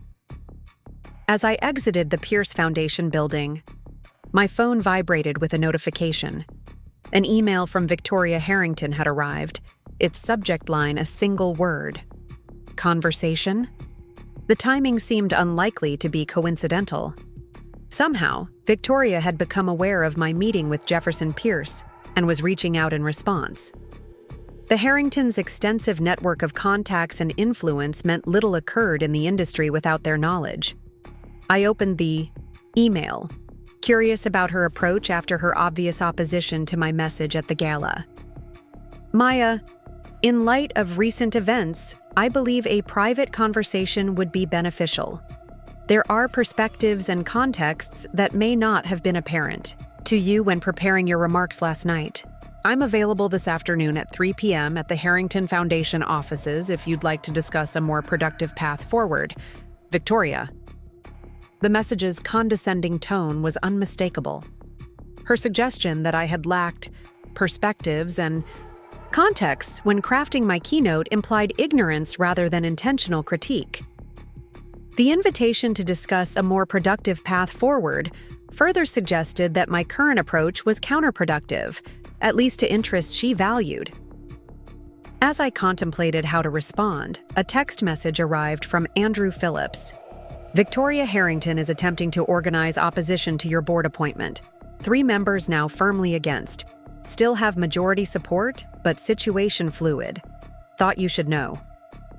The parallel outreach, Victoria's seemingly conciliatory invitation alongside her active efforts to block my board appointment, revealed the duplicitous approach typical of how power maintained itself in the industry. Public overtures of dialogue, while privately working to undermine and marginalize. Rather than responding immediately to either message, I hailed a rideshare to take me to the Horizon Solutions office. The morning's developments, from the viral response to my keynote to the Pierce Foundation partnership offered to Victoria Harrington's machinations, required careful integration into a coherent strategy. As the car navigated toward our office building, I gazed at the city skyline dominated by technology company headquarters. For decades, those gleaming towers had represented centers of power that operated according to unwritten rules, determining who would be welcomed and who would remain perpetually seeking entry. My keynote had explicitly challenged those rules, creating both opportunity and opposition in the process. The car pulled up outside Horizon's modest offices, still in the city but in a renovated warehouse district where rents allowed growing companies to maintain urban presence without corporate headquarters budgets. The contrast between our practical workspace and the opulent technology palaces downtown reflected different priorities and resources, but not necessarily different potential for impact. As I walked through our office doors, I was greeted by spontaneous applause from team members who had gathered in the reception area. Their faces reflected pride and excitement about the attention my keynote had brought to our work. This wasn't just my journey anymore.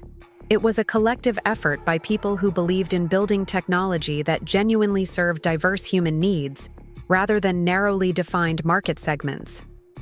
Looking at their expectant faces, I recognized that the decisions ahead, about the Pierce Foundation partnership, the Technology Leadership Council board position, and how to respond to opposition from established powers like the Harringtons, would affect not just my personal trajectory, but the opportunities and challenges facing everyone who had committed their talents to Horizon's mission.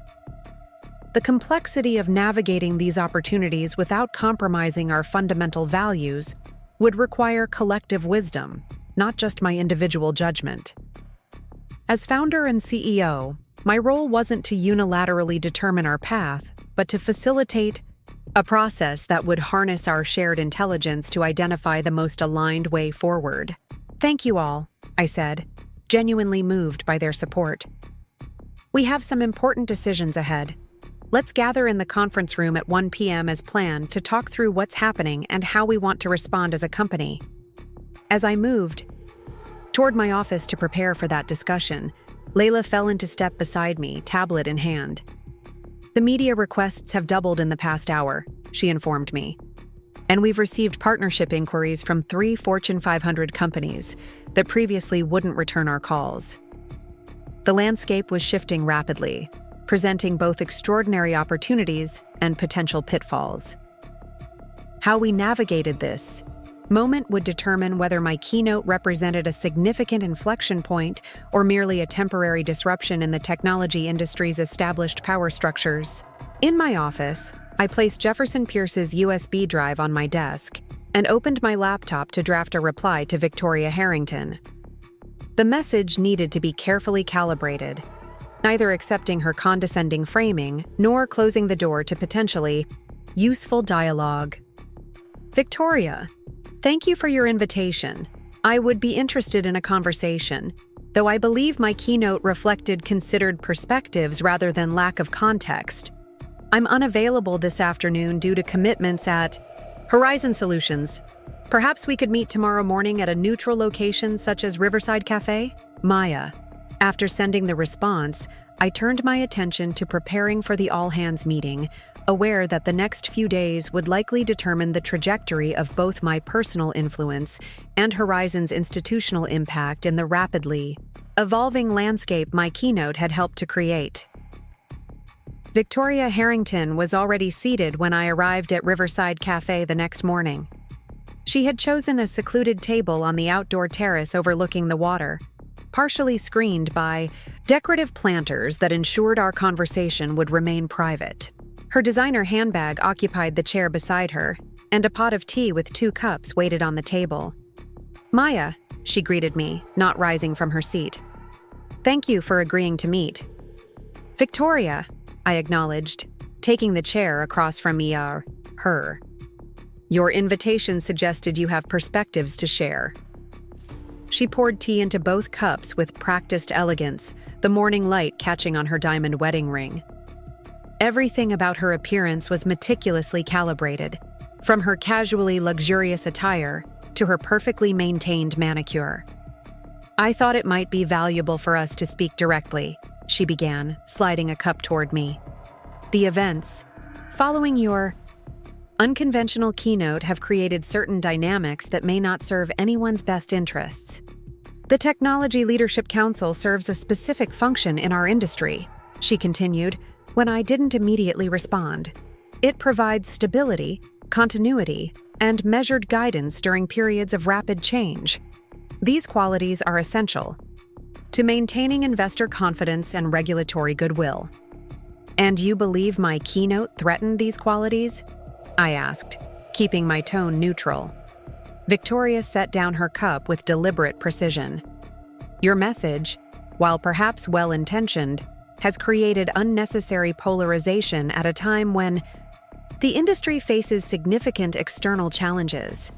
The Council needs unified leadership, not divisive rhetoric. Identifying structural barriers to innovation isn't divisive, Victoria, I replied. It's diagnostic. We can't solve problems? We refuse to acknowledge. Her smile tightened almost imperceptibly. We seem to define problems differently. From my perspective, the technology industry has created unprecedented opportunity and prosperity. The meritocratic systems that have evolved over decades have produced remarkable innovations that benefit humanity. For some portions of humanity, more than others, I noted. Which brings me to the purpose of this conversation, Victoria said, shifting slightly. I understand the Council has extended a board invitation to you, and Jefferson Pierce has proposed a significant partnership with your company. The confirmation that she monitored both developments so closely revealed the extensive network of informants the Harringtons maintained throughout the industry. You're well informed, I observed. I make it my business to be, she replied simply. The Harrington Foundation has its own proposal that might interest you, one that addresses the concerns you raised while maintaining the industry structures that have proven so effective.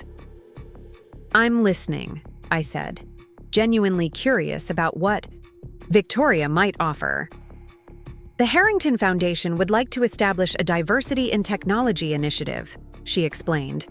A $10 million annual commitment focused on creating pathways for underrepresented groups. We envision scholarships, mentorship programs, incubator funding specifically for founders from diverse backgrounds. She paused, gauging my reaction, before continuing. We'd like you to lead this initiative. Your background and credibility with these communities make you ideally positioned to guide such an effort. You would have significant autonomy within established parameters and the resources to create meaningful impact. The proposal was cleverly constructed, offering substantial resources and a prestigious position while effectively channeling my influence away from core industry power structures.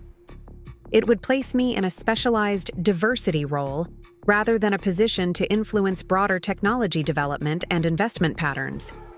That's a generous offer, I said carefully. May I ask why the Harrington Foundation is interested? In this direction now? Victoria's expression remained composed, but I detected a slight tension in her posture. The foundation continuously evolves its priorities to address emerging needs. Your keynote highlighted concerns that warrant thoughtful response. And this initiative would be separate from the main operations of Clarion Technologies? I asked, though I already knew the answer. Naturally, Victoria confirmed. The foundation operates independently from Clarion's business divisions.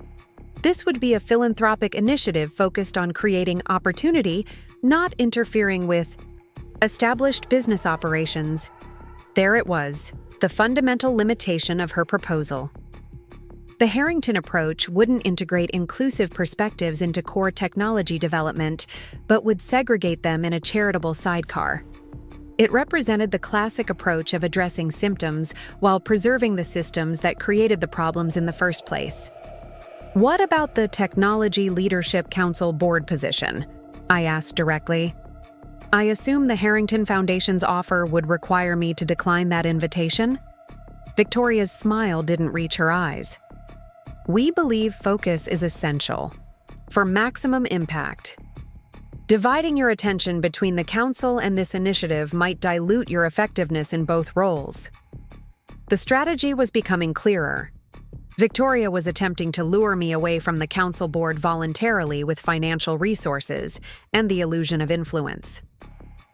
And the Pierce Foundation partnership? I pressed. Again, a question of focus and alignment, Victoria replied smoothly. The Harrington Foundation has established credibility in philanthropic circles that the Pierce Foundation, with its more activist approach, sometimes lacks. Our initiative would offer more institutional legitimacy and established connections. I took another sip of tea, considering how to respond. Victoria Harrington was offering $10 million annually, a significant sum that could genuinely help many underrepresented technologists. Yet accepting her terms would effectively neutralize my ability to influence fundamental change in industry practices. Your proposal is thoughtful, I began, choosing my words with care. The resources you're offering could create meaningful opportunities for many talented individuals who currently face significant barriers. Victoria's expression relaxed slightly, sensing movement toward agreement. However, I continued, I believe the changes needed in our industry go beyond creating separate pathways for underrepresented groups. We need to transform core development practices, investment criteria, and leadership structures to integrate diverse perspectives rather than accommodating them at the margins. The tension returned to her features. That perspective reflects admirable idealism, Maya. But practical progress often requires working within established systems rather than attempting to dismantle them. I'm not suggesting dismantling, I clarified. I'm advocating evolution, adapting industry practices to incorporate the full spectrum of human experience and talent. That's not idealism. It's strategic advantage in a global market where diverse users have diverse needs. Victoria's fingers tapped once against her teacup, a rare display of impatience. Perhaps we see different paths to the same destination. The Harrington Foundation is offering concrete resources now, rather than uncertain influence on future practices. It was time to be direct. Victoria, I appreciate the Foundation's offer, and I believe there could be value in collaboration. But I won't withdraw from consideration for the council board position or decline the Pierce Foundation partnership in exchange for your support. Her expression cooled noticeably. I see. That's disappointing. It doesn't have to be, I suggested. What if we explored how these different approaches might complement each other rather than competing? The industry needs both pathway programs for underrepresented technologists and structural changes to how technology is developed and deployed. Victoria regarded me with calculated assessment.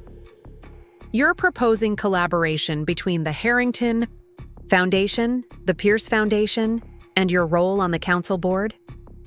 I'm suggesting that presenting these as mutually exclusive choices creates artificial limitations, I explained. My company's partnership with Pierce focuses on integrating inclusive design principles into mainstream technology development. The council board position allows me to influence industry-wide practices. The Harrington Foundation's initiative could create essential pathways for diverse talent to enter the field. These efforts could be complementary. Victoria's silence suggested she was recalculating her approach. An intriguing suggestion, though I question whether divided attention serves any of these initiatives effectively. I'm not proposing to lead the Harrington Initiative personally, I clarified, but I would be willing to advise on its structure and connect it with qualified leadership from communities it aims to serve. This repositioning maintained access to the Harrington resources for underrepresented technologists while avoiding the trap of being sidelined from broader industry influence. She considered this for several moments. An advisory role would be less than we envisioned, but possibly workable if structured appropriately. I believe it would strengthen the initiative's credibility and effectiveness, I noted. The communities you're aiming to serve would respond more positively to leadership that reflects their experiences directly. Victoria's expression suggested reluctant recognition of this point. There's merit in that perspective. I would need to discuss revised parameters with the foundation board. Of course, I acknowledged, as I would need to discuss any potential collaboration with my leadership team. The dynamic between us had shifted subtly. Victoria was now negotiating terms for a more limited association that preserved my independence and broader influence. There's another matter we should address, Victoria said after a brief pause. My daughter has expressed interest in discussing potential collaboration between Clarion's accessibility team and Horizon Solutions. I'm not entirely clear on the nature of her interest, but she seems quite determined to explore it. This revelation was unexpected. Eliza's professional outreach represented a significant departure from the Harrington family's unified approach. I'd be happy to have that conversation with her, I replied, genuinely curious about Eliza's intentions. Our adaptive interface technology could potentially integrate with Clarion's products in interesting ways. Victoria's expression remained carefully neutral, but I sensed her discomfort. Eliza has always had an independent streak. Her perspectives sometimes diverge from established Clarion strategies. The subtle distancing was telling. Victoria was preemptively separating any initiative of Eliza's from official Harrington family positions. Victoria glanced at her watch. I should let you get to your day. I'll take your counter-proposal to the foundation board and be in touch about next steps. As we rose from the table, she regarded me with a measured gaze. You've chosen a challenging path, Maya. Institutional change requires more than compelling speeches and moral clarity. It demands political acumen, strategic patience, and recognition of when compromise serves longer-term objectives. I've never expected this journey to be simple, I replied, but I believe the technology industry is capable of evolving without abandoning its innovative spirit. Sometimes the most difficult conversations create the most valuable outcomes. Victoria gathered her handbag with practiced elegance. We shall see. Good day, Maya. As I watched her walk away, I reflected on what our interaction represented. Victoria Harrington embodied an approach to power that had dominated the technology industry for decades. Controlled, strategic, and primarily concerned with preserving established hierarchies while making minimal accommodations to external pressures. My keynote had created a moment of potential disruption to that carefully maintained system. Her response, attempting to channel my influence into a contained role through financial incentives, reflected the standard playbook for neutralizing challenges to institutional power. What Victoria fundamentally misunderstood was that my objective wasn't personal advancement or influence for its own sake, but systemic evolution toward more inclusive innovation practices. My phone vibrated with an incoming message as I walked along the riverside toward my office. It was from Layla. Pierce Foundation contract arrived for review. Legal team analyzing now. Also, Eliza Harrington called requesting meeting tomorrow, RE, potential Clarion partnership. Your schedule is packed, but I can make room if priority. I texted back, make time for Eliza tomorrow. Priority. We'll review Pierce contract tonight. When I reached the Horizon Solutions office, I found our team gathered around a large screen in the common area, watching a live stream of the Technology Leadership Council's press conference. Andrew Phillips stood at a podium, addressing assembled media. Today, the Council is announcing several initiatives designed to promote inclusive innovation practices throughout the technology ecosystem. These include expanded investment in accessibility research, new diversity requirements for our annual innovation grants, and the appointment of 3 new board members who bring perspectives previously underrepresented in our leadership. Our first new board member, Andrew continued, is Maya Chen, founder and CEO of Horizon Solutions, whose powerful address at our recent gala highlighted the critical importance of inclusive design principles for the future of technology development. My team turned toward me with expressions of surprise and delight as my official portrait appeared on the screen. The council had moved forward with the announcement, despite knowing I was still considering the invitation, a strategic decision that would make any subsequent decline more complicated. They didn't wait for your formal acceptance, Layla observed, quietly. No, I agreed. They're cementing the narrative that they're responsive to criticism by bringing it inside the institution. Andrew was now introducing the other new board members, Dr. Farah Nowak, a leading researcher in ethical AI development, and Luis Morales, founder of a successful educational technology company focused on underserved communities. Both represented perspectives traditionally excluded from the council's leadership. As the live stream ended, my team erupted in excited conversation, recognizing the significance of these developments for both our company specifically and the industry broadly. We need to discuss how to approach these opportunities, I said, bringing focus back to immediate priorities. The council board position, the Pierce Foundation partnership, the potential Harrington Foundation connection, and now possibly something with Clarion Technologies. Each represents different strategic advantages and challenges. Layla nodded, already organizing the conversation. Conference room in 15 minutes? I'll gather the leadership team. In the conference room, our leadership team assembled quickly. After thorough discussion, we aligned around our founding principle, creating technology that adapts to human diversity rather than expecting humans to adapt to technological limitations. With this central purpose clearly articulated, the strategic approach became clearer. We would pursue the Pierce Foundation partnership as our primary focus, accept the council board position while maintaining independence from institutional constraints, explore potential collaboration with the Harrington Foundation that preserved our broader influence, and approach Eliza's overture with careful attention to ensuring any partnership with Clarion would meaningfully advance inclusive design principles. These decisions aren't just about Horizon's growth, I noted as our meeting concluded. They're about whether the technology industry evolves toward more inclusive innovation practices or simply creates better disguised versions of existing power structures. My team nodded in understanding, recognizing that our company had become a vehicle for broader industry transformation. The visibility created by my keynote had positioned us as standard bearers for an approach to technology development that challenged long-standing patterns of exclusion. As I prepared for my meeting with Eliza Harrington the following day, I reflected on the journey that had brought me to this inflection point.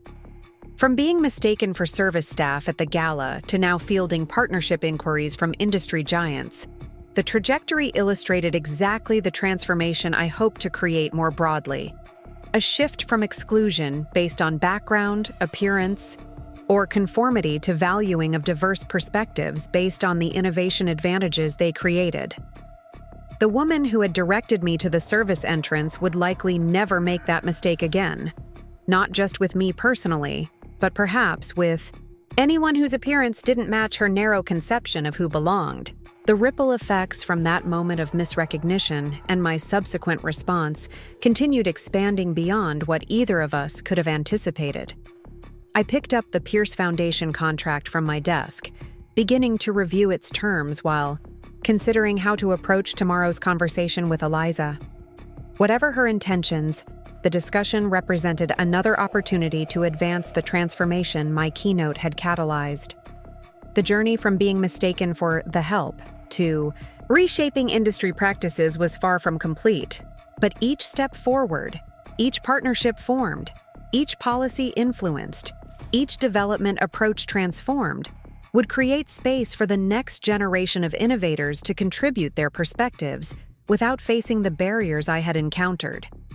That, ultimately, was the measure of success, not my individual advancement or Horizon's corporate growth, but the creation of a technology ecosystem where brilliant ideas could emerge from any background, where diverse human experiences informed development from inception rather than afterthought, and where the digital future reflected the full spectrum of humanity it aimed to serve.